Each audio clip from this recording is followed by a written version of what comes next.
அந்த dead body யாரோடையது? அது வேதனையின் போர்வையால எரிக்கப்பட்டிருக்கு.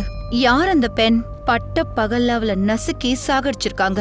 இந்த மாதிரி மெய் சிலுக்க வைக்கிற சம்பவங்கள் அதோட புரியாத புதிர்களோட நிறைஞ்சிருக்கிறது தான் இன்று எபிசோட். வணக்கம், நான் Divyanka Tripathi Dahiya, crime patrol, women against crime. இந்த எபிசோடுக்கு உங்க எல்லாரையும் வரவேற்கிறேன். ஒரு பெண் கூட ஒரு கிரைம் நடக்கும் போது அதுல குற்றவாளி மட்டும் இல்ல, சொல்ல போனா அந்த கிரைம்க்கு இந்த சொசைட்டியே காரணமாகுது. இப்பெல்லாம் பெண்கள் படிக்கிறாங்க, நல்லா முன்னேறாங்க, சொந்த கால்ல நிக்கிறாங்க. ஆனா ஏதோ ஒரு விதத்துல சொசைட்டி அவங்களுக்கு உணர வைக்குது அவ அனாதன்னு. பிறக்கும் போதே பெண்கள் மனசுல ஒரு முத்திரை குத்தப்படுது, அதாவது அவ ஒரு பெண், பலகீனமானவன். நேரம் வரும்போது ஒரு சாத்தான சமாளிக்க முடியாது. அப்படியே ஒரு தப்பு நடந்தாலும் அவ மௌனமா இருக்கணும், கண்ணியத்தை காப்பாத்திக்கணும். இதுதான் இந்த உலகத்துல நீதியா இருக்கு. ஒரு பலகீனமானவ யாராவது ஒரு அயோக்கியம் செய்யற குற்றத்துக்கு ஆளாயிடுறா.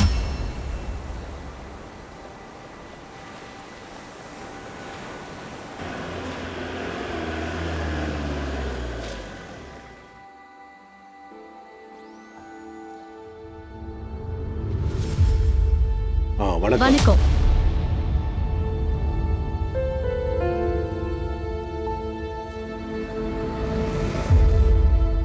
நீங்க இந்த என்ஜிஓக்கு வந்து பெண்களுக்கு பலத்தை கொடுத்திருக்கீங்க, அதுக்காக தேங்க்ஸ். நாங்க தான் உங்களுக்கு நன்றி சொல்லி ஆகணும். கரிமா, உங்களை மாதிரி பொது சேவை செய்யறவங்க சமுதாயத்துல குறைவா தான் இருக்காங்க. இப்போ எங்களுக்கு இவங்க தான் குடும்பம்.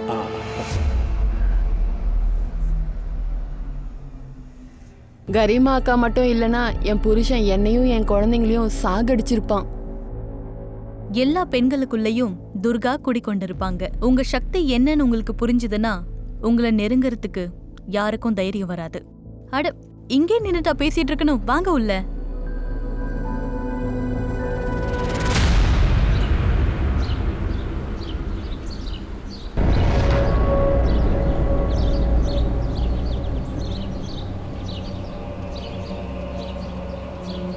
எல்லாத்தையும் இறக்குங்க. என்ன பண்ணிக்கிட்டு இருக்க? இப்படி எல்லாம் இல்ல.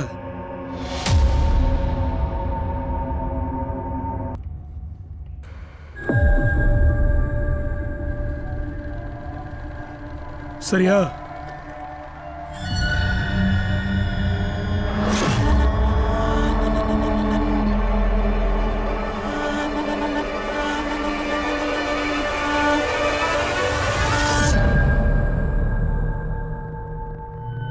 இப்போ சொல்லு, கார்மெண்ட் ஃபேக்டரியோட அப்டேட் என்ன? சார், ரொம்ப நாளாக அந்த கார்மெண்ட் ஃபேக்டரியை நான் கண்காணிச்சிக்கிட்டு இருக்கேன். ஆனால் அந்த இடத்துல தப்பாக எந்த விஷயமும் நடக்கல சார். அவங்க நேர்மையாக நடந்திருந்தா உன்னுடைய தேவை இருந்திருக்காது. சரியா கண்காணி, மெசேஜை கொடு. Okay sir.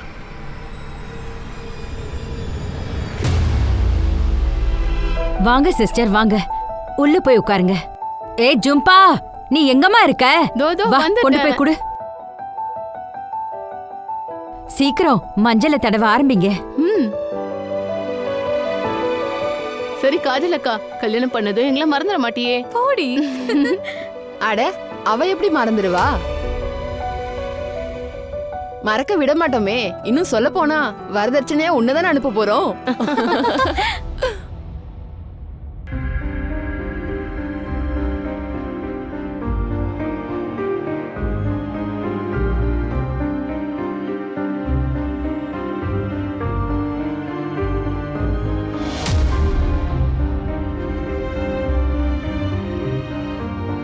குறைஞ்சது 10,000 ரூபாய். அவ்வளவு வேணுமா? எங்க ஃப்ரெண்ட் எங்க கிட்ட இருந்து பறிக்கிற. நாங்க ஒன்னும் அதிகமா கேட்கல. சரி, ஓகே.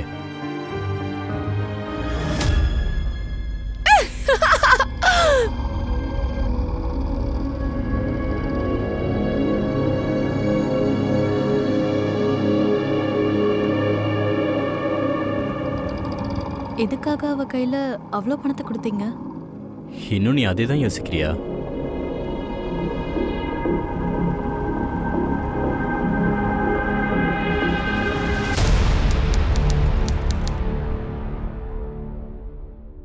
அப்போ நீயே சொல்ல, இது எல்லாத்தையும் நான் எப்படி மேனேஜ் பண்றது? என்ன நீ டெய்லி ஏதாவது ஒண்ணு ஆரம்பிக்கிற? உனக்கு என்னதான் வேணும்? சந்தோஷம் வேணும், நிம்மதி வேணும்.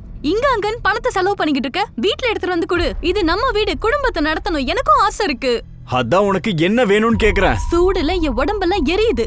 வீட்டுக்குள்ள ஏசி வேணும், சுத்தமான தண்ணி குடிக்க ஃபில்டர் வேணும். நான் ஒன்னும் அதிகமா உன்கிட்ட கேட்கலையே. இங்க பாரு, என்னால என்ன முடியுமோ அது உனக்காக பண்றேன்.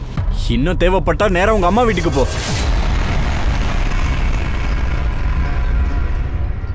என்னம்மா நீ 2 பாத்திரத்தையும் ஒன்னா தட்டினா சத்தம் வரதா செய்யும். ஏதோ நிக்கில் கோவத்துல வார்த்தையை விட்டுட்டாரு, அம்மா கிட்ட போன்னு திட்டிட்டாரு, அதுக்காக நீங்க வந்துருவியா? அதுக்குன்னு உன் புருஷன் குடும்பத்தை எல்லாம் விட்டுட்டா இங்க வருவ? அம்மா, என்ன நிக்கில் கண்டுக்கிறதே கிடையாதுமா. நான் அவருடைய மனைவி தானே. அவருடைய வாழ்க்கையில நடக்கிற விஷயங்களை தெரிஞ்சுக்கிற உரிமை எனக்கு இருக்குல்ல. எவ்வளவு சம்பாதிக்கிறாரு, எவ்வளவு செலவு பண்றாரு, என்ன பண்றாரு, எதுவுமே அவர் சொல்றது இல்ல. இப்ப நீயே சொல்லு, வீட்டை எப்படி நடத்துறது? இங்க பாருமா, கூடிய சீக்கிரமே எல்லாமே சரியாயிடும், நீ கவலைப்படாத. காஜல், காஜல், காஜல்,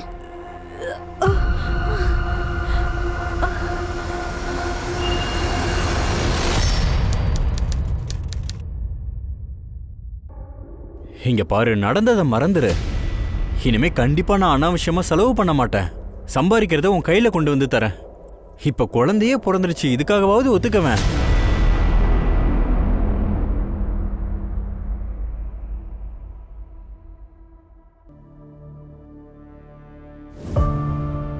அட, நீ எப்படி இருக்க? ஆமா, எப்ப பாரு உங்க பேர் தான் சொல்றா. நல்லா வளர்ந்துட்டாளே. அக்கா, பணத்துக்கான ஏற்பாடெல்லாம் பண்ணிட்டீங்களா? மது, சரி. இந்த ரொம்ப நன்றிக்கா. நல்லா படிக்க வைங்க. ஒரு பையன் படிச்சா அப்புறம் அவன் வாழ்க்கையே முன்னேறும். ஆனா ஒரு பொண்ணு படிச்சா அவ இந்த சொசைட்டியே மாத்துவா. எந்த விஷயத்துக்கும் டென்ஷன் வேண்டாம். சரி, போலாமா?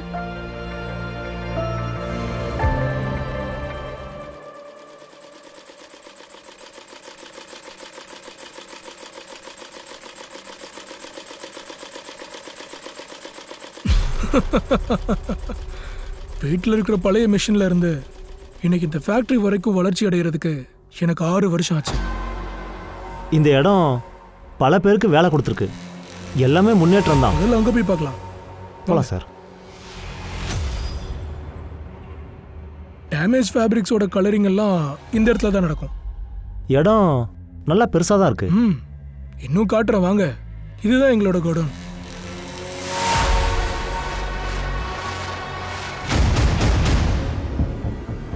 ஆமா, இதுக்குள்ள என்ன இருக்கு?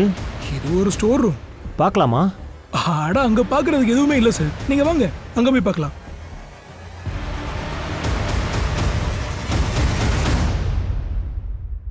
சார், அந்த கார்மெண்ட் ஃபேக்டரியில இருந்த நம்பர்ல நான் பேசி பார்த்தேன். அது ஏதோ டிராவல்ஸ் ஆஃபீஸா சார்? மீரா ரூட்ல போய் செக் பண்ண. ஒரு சின்ன க்ளூ கிடைச்சா கூட அந்த ஃபேக்டரியை விட மாட்டேன். Okay sir. நான் என்ன பண்றதுன்னு எனக்கு தெரியல. உடனே உன்னை நான் சந்திக்கணும்.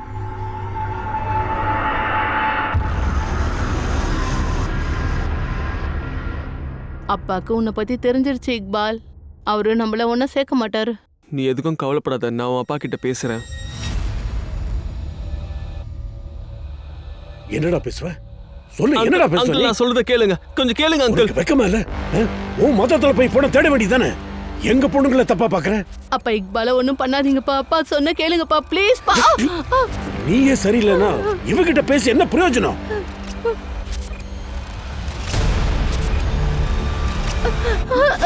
நான் உனக்கு உறுதியா ஒண்ணு சொல்ற கேளஞ்சலி, நீ நினைக்கிறது எப்பவுமே நடக்கவே நடக்காது. அப்பா, இக்பால நான் ரொம்ப லவ் பண்றேன். அவன் இல்லாம என்னால இருக்க முடியாது. அப்படியா? நல்லது. அப்படின்னா உங்க அப்பாவை நீ உசுரோட பார்க்க முடியாது. எனக்கு சும்மா இருங்க. முதல்ல இத கீழ போடுங்க. சொல்றேன்ல, இன்னைக்கு எல்லாத்துக்கும் ஒரு முடிவு கட்டறேன். நான் கீழ போடுங்க. நீ என்ன பண்ணணும்னு நினைக்கிறத அத பண்ணிக்க. இத பண்ணிக்காதீங்க. நீங்க என்ன சொல்றீங்களோ அதையே நான் பண்றேன். நீங்க என்ன சொன்னாலும் அதையே நான் செய்யறேன். இங்க பாருங்க, எனக்கு என்ன பண்றதுன்னே தெரிய மாட்டேங்குது. நீங்க தான் ஏதாவது செய்யணும். இப்ப எங்க மானம் உங்க கையில தான் இருக்கு. அட, கவலைப்படாதீங்க நந்தன். உங்க மானம் எங்க மானம் மாதிரி.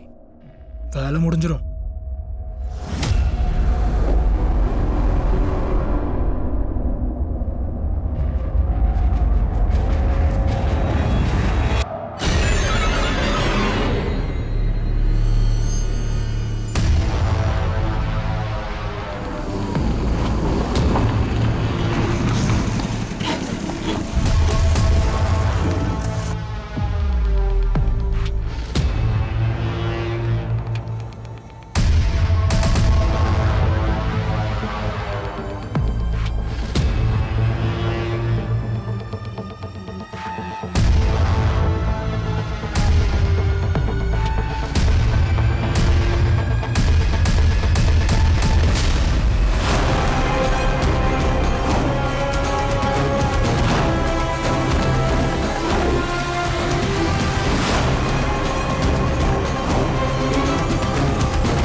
என்னங்க என்னங்க இப்படி நடந்துருச்சு?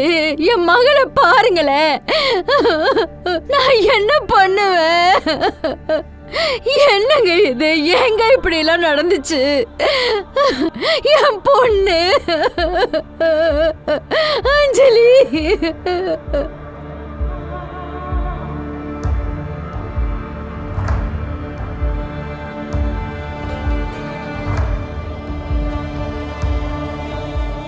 சரி, அந்த விஷநாகம் தான் யாரு?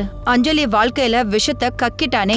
அஞ்சலி இக்பால லவ் பண்ணா. அவளோட இந்த லவ் அவளோட பெற்றோர்களுக்கு பிடிக்கல. அவங்க அவளை இக்பால் கிட்ட இருந்து தள்ளி வைக்க முடிஞ்ச அளவுக்கு முயற்சி பண்ணாங்க. அஞ்சலியோட மரணத்துக்கு பின்னாடி அவங்க சொந்தக்காரங்க கை இருந்ததா, இல்ல அடுத்தவங்களோட மரண விளையாட்டுக்கு பலி ஆயிட்டாளா?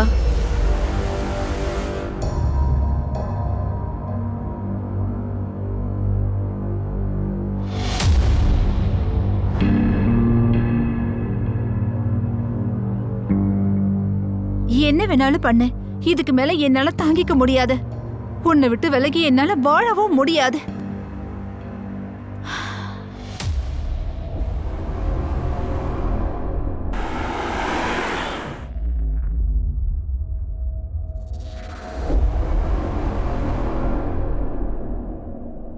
ஆமா சார், அது ஏன் கடை தான். 2 வருஷமா மூடி இருக்கே.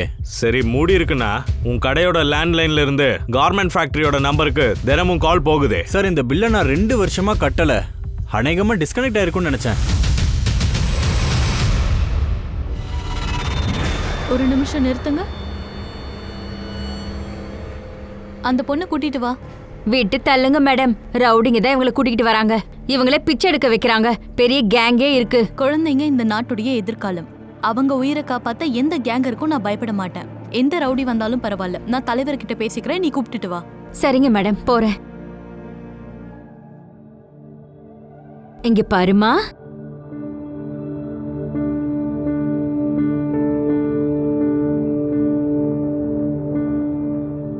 உன் பேர் என்ன? ஸ்வேதா. அப்படியா? உட்காரு.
நான் என்ன வரைஞ்சிருக்கேன்னு பாரு.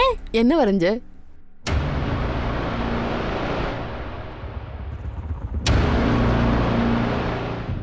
எனக்கு ஒண்ணுமே புரியல. நான் என்னதான் பண்ண?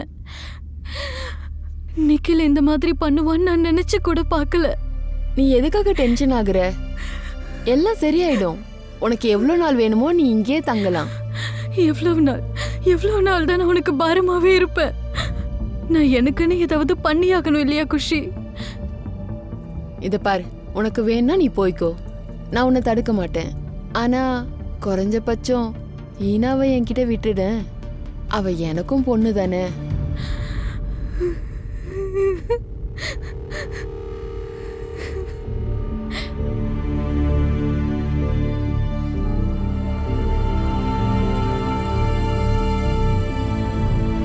சார், நான் மீரா ரூட்ல இருக்கிற டெலிஃபோன் எக்ஸ்சேஞ்சுக்கு போய் அந்த கடையோட ஃபோன் நம்பரை தெரிஞ்சுக்கிட்டேன். சார், அந்த லேண்ட்லைனோட பில்லை கேஷா கட்டியிருக்காங்க.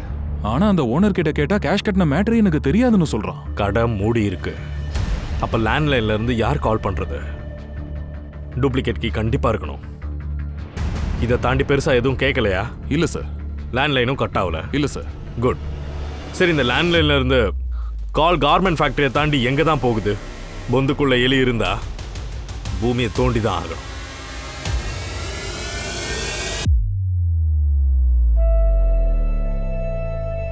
அட எங்க போன? பிடிச்சிட்டேன். வா உட்காந்துக்கோ. நீங்க வந்துட்டு போயிடுற, ஆனா அதுக்கப்புறம் ரொம்ப வாழ்த்தனம் பண்றா. மம்மி நான் வரைஞ்ச டிராயிங்ல காட்டவா? மெதுவா போ. நீ எப்படி இருக்க? இவ உனக்கு தொல்லலாம் கொடுக்கலல்ல? ஐயோ ரொம்ப தொல்லை கொடுக்குறா. ஆனா எனக்கு ஒரு விஷயம் சொல்லு, ஒரு பொண்ணு அம்மாவுக்கு தொல்லை கொடுக்கலன்னா வேற யாருக்கு கொடுப்பா? தேங்க்யூ குஷி. நீ இல்லாம இருந்திருந்தா நான் என்ன பண்ணிருப்பேனோ தெரியல. நான் அமைதியான காஜல்ல இருந்து கரிமாக்கா ஆகியிருக்க மாட்டேன். ஆனா நான் இதோட அடங்க போறதில்ல. பெண்களுக்கு எவ்வளவு உதவ முடியுமோ அது எல்லாத்தையும் நான் பண்ணுவேன். இல்ல, எனக்கு ஏதோ சரியா படல. சார் சார், இந்த டிராவல்ஸோட லேண்ட்லைன் நம்பர்ல இருந்து இந்த நம்பருக்கு பல தடவை கால் போயிருக்கு. அப்புறம் சார், போன வாரம் ஒரு நம்பருக்கு அதிகமா பேசியிருக்காங்க. யாரோட நம்பர்? சார், யாரோ கௌஷல் கிஷோரா சின்னதா டிரான்ஸ்போர்ட் கம்பெனி நடத்திக்கிட்டு இருக்கான். இவனோட ஹிஸ்டரி என்னன்னு பார்த்துடு. சரிங்க சார். பாட்டி நான் பாஸ் ஆயிட்டேன். பாஸ் மட்டும் ஆகல, இவ கிளாஸ்லயே இவதான் டாப்பர். அப்படியே அம்மா மாதிரியே இருக்கா. அவ அம்மாவும் படிப்புல ஷார்ப்பா தான் இருப்பா. சரி, நான் போனை வைக்கிறேன்.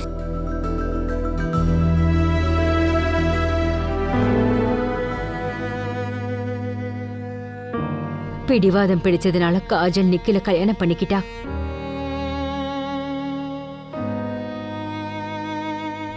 ஆனா அவன் சரியான அரக்கனா இருந்தான். அவன் ஜும்பா கூடவும்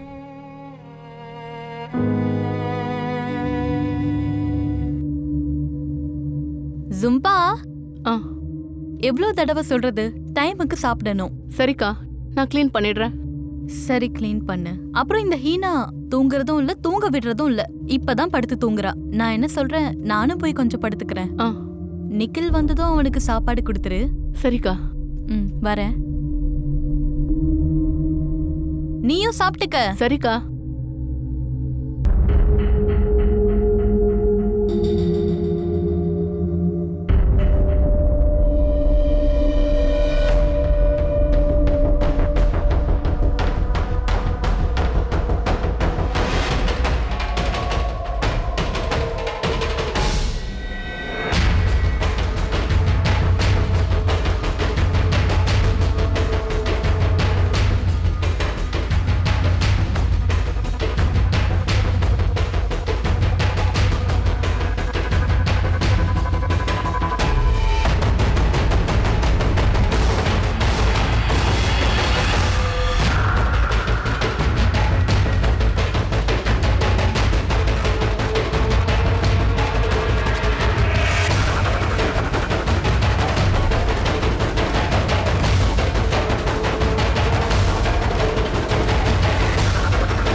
நிக்கில் உனக்கு கொஞ்சம் கூட வெக்கமே இல்லையா? இவ சின்ன குழந்தை, இவகிட்ட எல்லாம் போய் இவ போய் சொல்றா.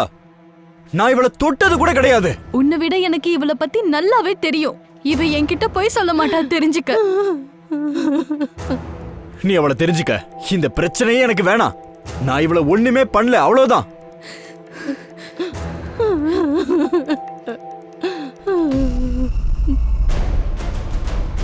நீ என்ன நினைச்ச? நீ என் புருஷனா இருந்தா நான் உன்னை விட்டுருவேன்னா?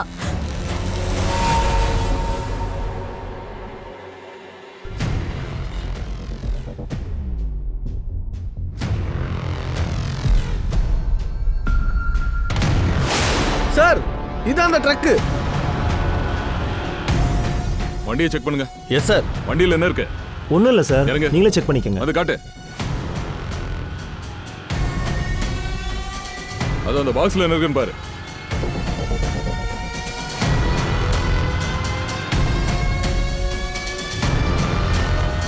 சார், ட்ரக்ஸ் இருக்கு. சார் சார் சார் அடிக்காதீங்க சார் சார் சார் சார் நான் வேலைக்காரன் சார் எனக்கு எதுவும் தெரியாது சார் ஸ்மக்லிங் பண்ணிட்டு இருந்தேடா பண்ணியா இல்லையா? இல்ல சார் எனக்கு எதுவும் தெரியாது. நான் வெறும் டிரைவர் தான். ஐயா தான் ஆர்டர் வந்தா டெலிவரி பண்ண சொல்லி என்ன அனுப்புவாரு. அதுல என்ன வைக்கிறாருன்னு எனக்கு எப்படி சார் தெரியும்? அந்த கௌஷல் இங்க பக்கத்துல மீரா ரோட்ல தான் இருக்கார் சார்.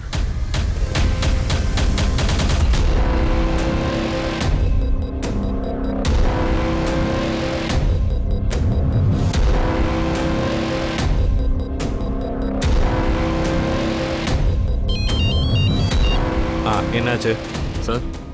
அவன் போயிட்டான். போலீஸ்க்கு அந்த கார்மெண்ட் ஃபேக்டரியில இருந்து எதுவுமே கிடைக்கல. ரகசியமாவே இருந்தது. என்னைக்காவது பாவத்தின் குடம் நிறைஞ்சு வடியும்னு சொல்லுவாங்க இல்லையா? அந்த கார்மெண்ட் ஃபேக்டரியோட உண்மை போலீஸ் கைக்கு கிடைக்கதான் இருந்தது.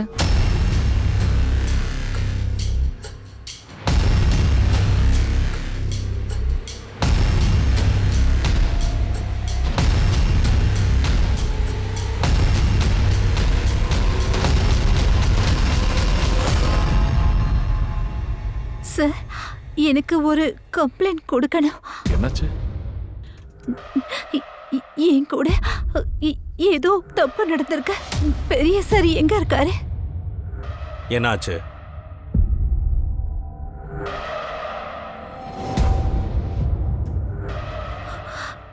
நான் பிரெக்னெண்டா இருந்தேன்.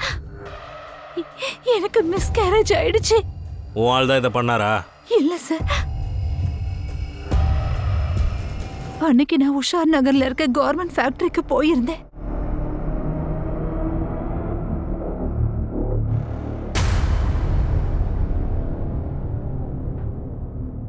எனக்கு தெரிஞ்ச யாரோ அங்க என்ன ரேப் பண்ணிருக்காங்க சார். சந்தேகமா சொல்றீங்க? உங்களுக்கு ரேப் நடந்த விஷயம் உங்களுக்கே தெரியாதா? சார், நான் மயக்கத்துல இருந்தேன். சரி, இதை பண்ணது யாரு?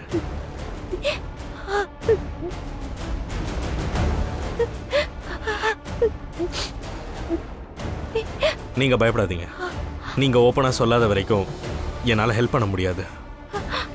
சார், என் ஹஸ்பண்ட் யுஎஸ்ல இருக்காரு. அதுவும் 5 மாசத்துக்கு முன்னாடி தான் போனாரு. அங்க போனதும் நான் எல்லாத்தையும் அரேஞ்ச் பண்ணிடுறேன்னு சொன்னாரு. அதனால நான் இந்தியாலேயே இருந்துட்டேன். அவரு போனதுக்கு அப்புறம்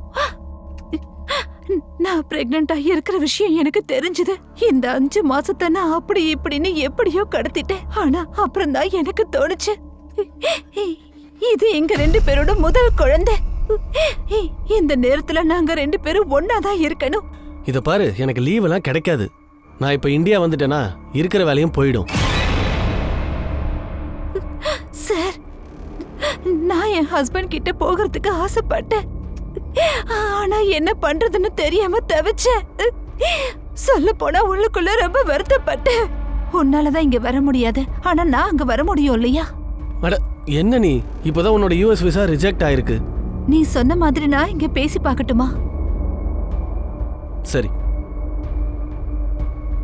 என்னாச்சு? உன் புருஷன் யார்கிட்ட பேச சொன்னாரு? கார்மெண்ட் ஃபேக்டரியில இருக்க தர்மன் கிட்ட.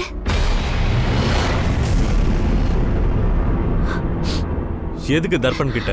அவன் இல்லீகலா எல்லாரையும் யுஎஸ்க்கு அனுப்பி வைக்கிறவன். திருட்டுத்தனமாவா? அதனால அவனை பார்க்கறதுக்காக நான் கார்மெண்ட் ஃபேக்டரிக்கு போனேன்.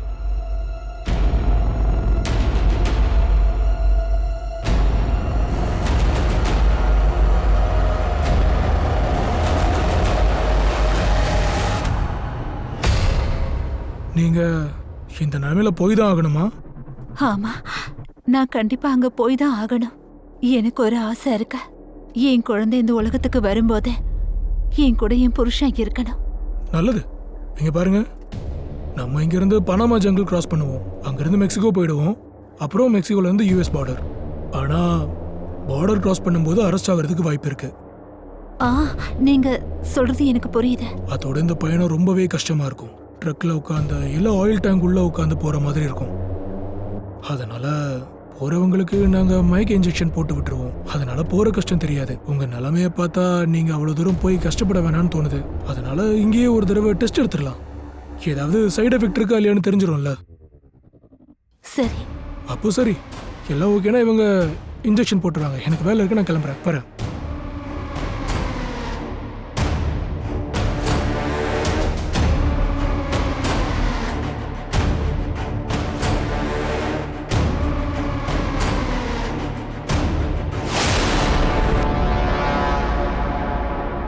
சார், அந்த ஃபேக்டரியில என்ன ரேப் பண்ணிருக்காங்க. அதனாலதான் எனக்கு இந்த மிஸ்கேரேஜ் நடந்திருக்கு. என் குழந்தை போயிடுச்சு. எனக்கு எதுவுமே சரியா படல. என்னாச்சு? என்ன நீ என்ன சொல்ற? அப்புறம் ஏன் இவ்வளவு நாளாகி இங்க வரல நீ?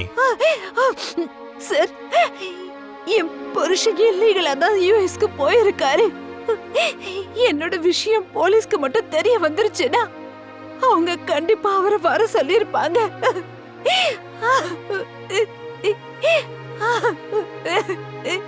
தப்பான காரியங்கள் பண்ணா தப்பான விளைவுகள் தான் இருக்கும். ஆனா மிர்னாலோட புருஷன் பண்ண தப்பு இப்படியா முடியணும்? இது அவ கூட நினைக்கல. மிர்னாலோட கம்ப்ளைண்ட்டுக்கு அப்புறமா போலீஸ்காரங்க அந்த கார்மெண்ட்டை பத்தி முழுசா தெரிஞ்சுக்க பார்த்தாங்க. ஆனா அவங்க கைக்கு எதுவுமே கிடைக்கல. சார், கார்மெண்ட் ஃபேக்டரிக்கு எதிராக எதுவும் கிடைக்கல. ஆனா இந்த அம்மா சொல்ற ஸ்டேட்மெண்ட் படி பார்த்தா அந்த ஃபேக்டரியில வச்சு தான் ரேப் நடந்திருக்கு. சார், நம்ம தர்ப்பனை தூக்கிடலாம். மிருனாளுக்கு ரேப் நடந்திருக்குன்னு நம்ம எப்படி போய் ப்ரூவ் பண்றது?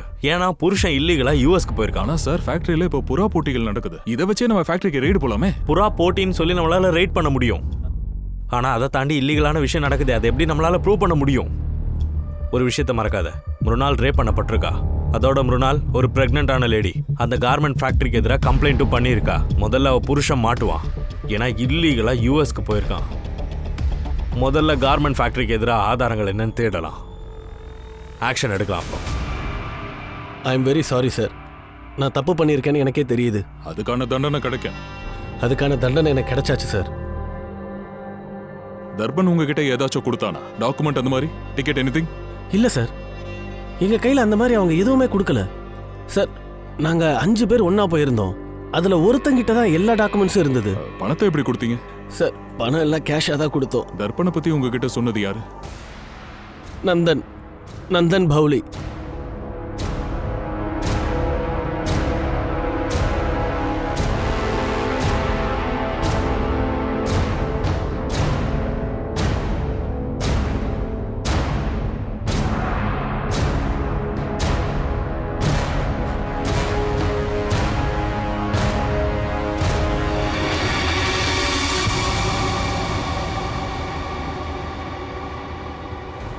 சார், அஞ்சலி இக்பாலை லவ் பண்ண ஆரம்பிச்சா.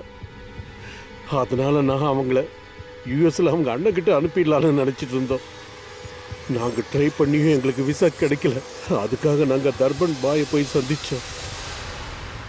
அஞ்சலி கூட தர்பன் பாயை போய் பார்க்க போனா. ஆனால் திரும்ப வந்து அஞ்சலி சூசைட் பண்ணிட்டா சார். இது விசித்திரமா தெரியலையா? கார்மெண்ட் ஃபேக்டரியிலேருந்து வந்ததுக்கப்புறம் அவள் சூசைட் பண்ணியிருக்கா. அங்கே அஞ்சலி கூட தப்பு நடந்திருக்கலாம். அஞ்சலிக்கு யுஎஸ் போறதுக்கு பிடிக்கலங்கிறதுக்காக தான் இப்படி பண்ணிக்கிட்டான்னு நாங்க நினைச்சோம். நாங்க வற்புறுத்தி தான் அவளை அனுப்பி வைக்கிறதா இருந்தோம். அதனாலதான் அவ தற்கொலை பண்ணிக்கிட்டான்னு நாங்க நினைச்சோம். நாங்க பண்ண தப்பு நினைச்சு இன்னைக்கும் நாங்க வருத்தப்பட்டு. இந்த தர்பன் உங்களுக்கு ஏதாச்சும் டாக்குமெண்ட்ஸ் ஏதாவது கொடுத்தானா? டாக்குமெண்ட்ஸா? இல்ல. அஞ்சலியோட கேஸை நல்லாவே செக் பண்ணுங்க. மொபைல் ரெக்கார்டு, லொகேஷன் ரெக்கார்டு எல்லாமே. Yes sir.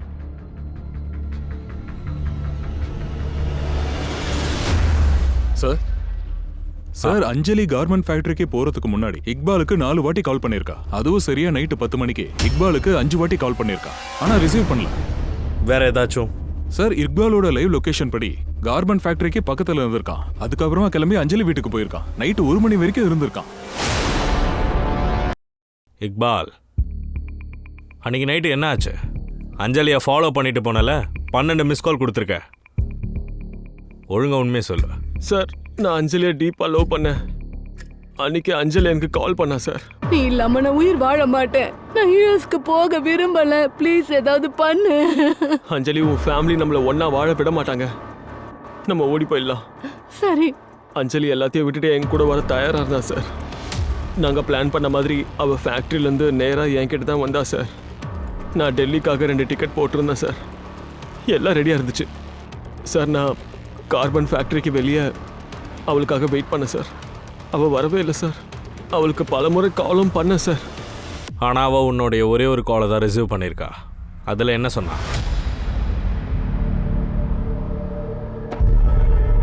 ஹலோ அஞ்சலி, எங்க இருக்க? ட்ரெயினுக்கு லேட் ஆகுது. இக்பால், நான் உனக்கு தகுதியானவளே இல்ல. நான் உன்னை கல்யாணம் பண்ணிக்க முடியாது. அஞ்சலி அஞ்சலி அஞ்சலி, என்ன ஆச்சு? அஞ்சலியை இக்பால் கிட்ட சொல்லியிருக்கா. அவள் அவனுக்கு தகுதியானவ இல்லையா? அப்படின்னா கார்மெண்ட் ஃபேக்டரியில் அவன் கூட என்னமோ தப்பு நடந்திருக்கு. இல்லை இல்லை, தர்பன் பாய் அந்த மாதிரியெல்லாம் செய்கிற ஆள் இல்லை. பண்ணவும் செய்யலாம். ஆக்சுவலி இன்னொரு ரேப் கம்ப்ளைண்ட்டோட ஒரு பொண்ணு அங்கே வந்திருக்கா. அதோட எங்ககிட்ட 5 கேசஸும் இருக்குது. அதோட லிங்க் கண்டிப்பாக அந்த கார்மெண்ட் ஃபேக்ட்ரியில் தான் இருக்குது. நீங்கள் ஜஸ்ட் கம்ப்ளைண்ட் மட்டும் கொடுங்க. அவன் பண்ணானோ இல்லையோ அதை நாங்கள் சொல்ல வச்சுக்கிறோம்.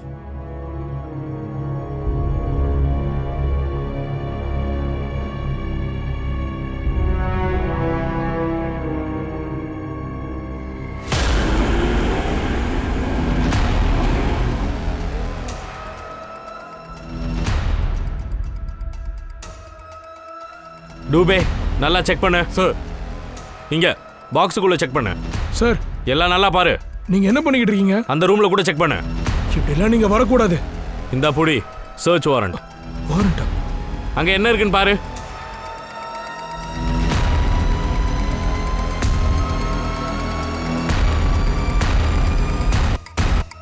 சார்.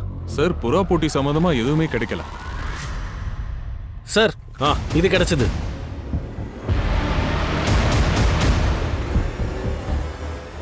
சார், இது எப்படி வந்ததுன்னு எனக்கு சத்தியமா தெரியாது. என்னடா இது? அதை நான் கொண்டு வந்தேன் சார்.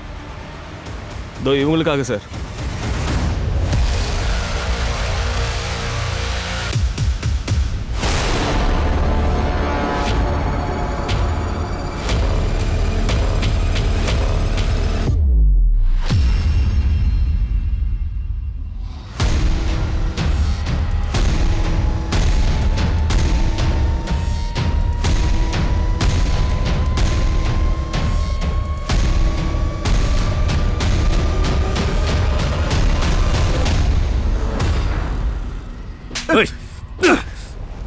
ட்ரக்ஸ் ஸ்மக்லிங் பண்றியாடா? சார், நான் ட்ரக்கை வாடகைக்கு விடுறவன். அதுல என்ன எடுத்துட்டு போறாங்கன்னு எனக்கு தெரியாது. யாருக்குடா வாடகைக்கு கொடுத்த? சொல்றா. சார், அது சிங் டூர்ஸ் அண்ட் டிராவல்ஸ்.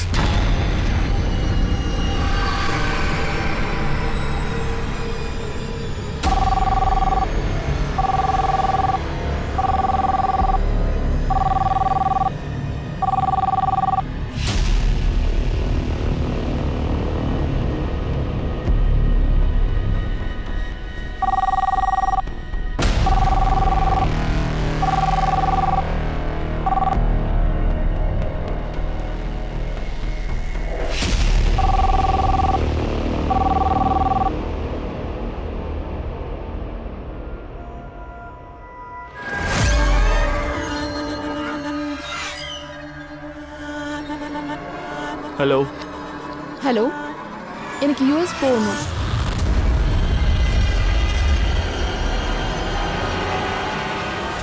நான் யூஎஸ்க்கு ஜாப்க்கு போக ஆசைப்படுறேன்.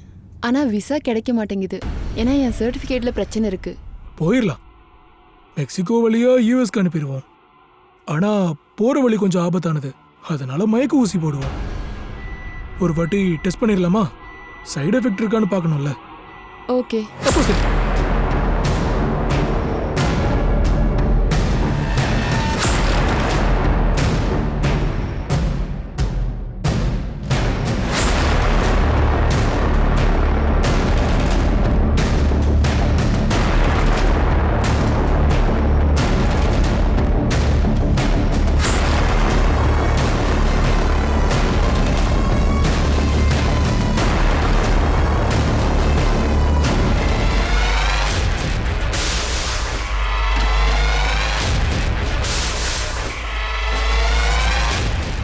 நீதானா? பையனா ஒரு மாதிரி பொண்ணுங்களை ரேப் பண்றியா? உன் ஹஸ்பண்ட் தர்பன் உனக்கு சப்போர்ட் வேற பண்றானா? தூக்கிட்டு போயில. நீ சங்கரோட உதவியோட சிங் டூர்ஸ் அண்ட் டிராவல்ஸோட லைனை ஆக்டிவேட்ல வச்சிருக்க. எத்தனை இல்லீகலான வேலை இருக்கோ, புறா போட்டி, ஸ்மக்லிங் எல்லாமே பண்ணிருக்க. 2 வருஷமா அந்த கடை மூடி இருக்கு.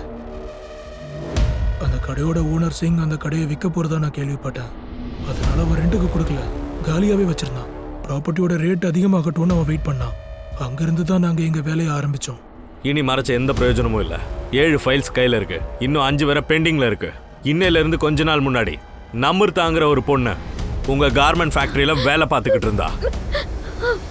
நாங்கள் எல்லாம் எடுத்துட்டோம். அந்த கார் உங்கள் ஃபேக்ட்ரி பேரில் தான் ரெஜிஸ்டர் ஆயிருக்கு. ஆக்சிடென்ட் கேஸ் ஆச்சு. ஆனால் சிசிடிவி ஃபுட்டேஜை பார்த்தப்போ அவள் யாருக்கோ பயந்து ஓடிக்கிட்டு இருந்தா. நீங்கள் தானே அவளை சாவடிச்சிங்க? ஆ, என்ன அவ சந்தாவுடைய கொலை நடக்கும் போது பார்த்துட்டா. யாரு சந்தா? அவ ஒரு அனாதை பொண்ணு, பிச்சைக்காரி. நான் அவளை என் என்ஜிஓல வச்சிருந்தேன். பார்க்க ரொம்ப அழகா இருப்பா. நான் அவளை நேசிக்க ஆரம்பிச்சேன். ஆனா நான் அவளை ரேப் பண்ண விஷயம் அவளுக்கு தெரிஞ்சிருச்சு. என்னோட இந்த ரகசியத்தை வெளியே சொல்லிடுவேன்னு அடிக்கடி என்னை மிரட்ட ஆரம்பிச்சா. நானும் கொலை பண்ணிட்டேன். உன்னோட பார்ட்னர் இருக்கால, அவளையும் மீட் பண்ணோம்.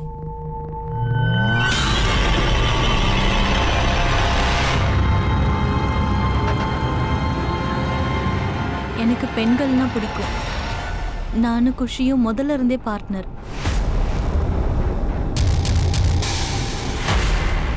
சும்மா பேருக்குன்னு கல்யாணம் பண்ணிக்கிட்டீங்க? எனக்கும் குஷிக்கும் நடுவில் ஒரு டீல் இருந்தது. கல்யாணத்துக்கு அப்புறம் நாங்கள் அவங்க புருஷன் கூட வாழ்வோம். ஆனால் எங்கள் ரிலேஷன் அப்படியே தொடரணும். அப்புறம் உன்னோட முதல் கணவன் நிக்கில்? நான் அவன் கூட சந்தோஷமா இருக்கல. வயசான அம்மா அப்பா ஊரில் இருந்தாங்க. சம்பாரிச்ச பாதியா அவன் அவங்களுக்கு அனுப்புவான். முதல்ல இருந்தே எனக்கு அந்த ஜும்பா பிடிச்சிருந்தது.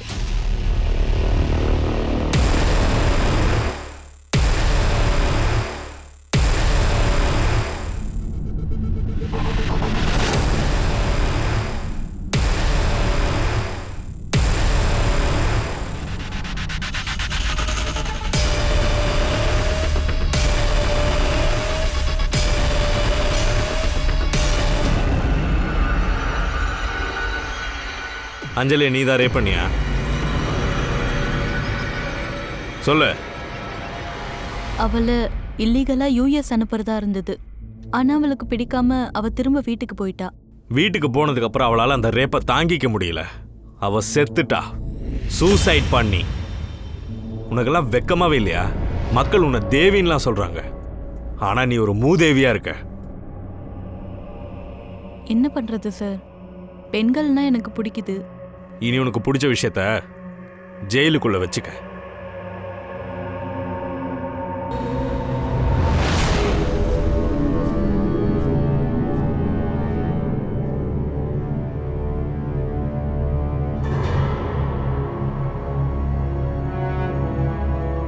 கரீமா விஷயம் வெளிச்சத்துக்கு வந்த பிறகு பல பெண்கள் முன்னுக்கு வந்தாங்க. கரீமா தர்பன் இல்லாம 12 பெண்களை ரேப் பண்ணதுக்கு அமிர்தா சந்தாவோட மர்டருக்காகவும் உள்ள தள்ளினாங்க. கொஞ்சம் யோசிங்க, முதல்லயே யாராவது ஒரு பெண் கம்ப்ளைண்ட் பண்ணியிருந்தா பல பெண்களோட வாழ்க்கைய கண்டிப்பா அவங்க காப்பாத்தி இருக்கலாம். இன்னைக்கு அஞ்சலி, அமிர்தா, சந்தா உயிரோட இருந்திருப்பாங்க. நம்ம சொசைட்டி ஒரு தப்பு நடந்தா உடனே பெண்களுக்கு சொல்லிக் கொடுப்பாங்க. அடக்கமா இரு, வெளியே எதுவும் சொல்லாத, சும்மா இரு. இந்த பாடமே தவறானது. உங்க கூட ஏதாவது தப்பு நடந்தா நீங்க மௌனமா இருக்க கூடாது, பேசுங்க. ஒருத்தர் அமைதி ஆயிட்டா குற்றவாளிக்கு தன்னால தைரியம் வந்துருது. அப்புறம் தொடர்ந்து தப்புகள் செஞ்சுக்கிட்டே போவான். அதான் சொல்லுவாங்களே, இங்க ஒவ்வொரு முகத்திலயும் ஒரு முகமுடி கண்டிப்பா இருக்கும். எந்த முகம் பார்க்க ரொம்ப பாவியா இருக்கும், அதுக்கு பின்னாடி கண்டிப்பா ஒரு சாத்தான் மூளை வேலை செய்யும். எப்போ எந்த நேரத்திலயும் யார வேணாலும் இவங்க வசப்படுத்துவாங்க. இத நம்பவே முடியாது. நாம ஒரு தடவை தவறான பாதையில நடக்க முடிவு எடுத்துட்டா அதுக்கப்புறம் நீங்க முடிவு பண்ணிக்கோங்க, எல்லாமே தப்பாதான் நடக்கும். அதனாலதான் நம்ம எப்பவுமே சட்டத்துக்கு உட்பட்டு தான் எல்லா வேலையும் செய்யணும். ஏன்னா இந்த சட்டம் என்பது ஒரு லக்ஷ்மண ரேகை மாதிரி. இந்த ரேகையை நீங்க தாண்டி போயிட்டீங்கன்னா வாழ்க்கையில ரொம்பவே துன்பப்படுவீங்க. ஓகே தென், நான் திவ்யாங்கா திரிபாட்டி தயா விடை பெறேன். அப்புறமா சந்திக்கலாம் ஒரு புது கேஸோட. தொடர்ந்து பாருங்க crime patrol, women against crime. ஒரு பெண்ணை தாக்கினால் பல பெண்கள் எழுந்து வருவாங்க. ஜெய் ஹிந்த்.